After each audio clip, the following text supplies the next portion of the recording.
Animal Superpowers for Kids. Well, here's another book by Rosa CC telling us all about special senses and secret skills from the wild.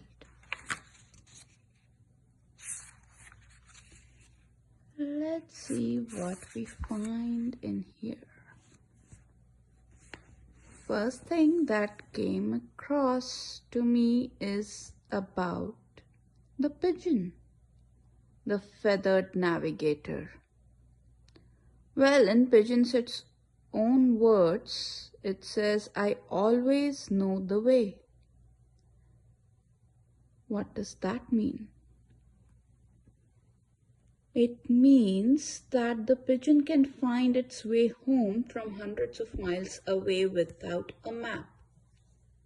And it can do so because its brain has an incredible navigation system. It uses the sun, Earth's magnetic field, and even smells to remember places and directions.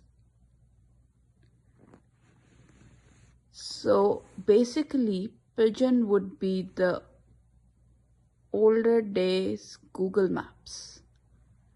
Well, we can try this ourselves. Close our eyes and spin in a circle.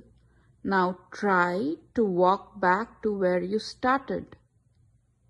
Well, I couldn't do it. Could you?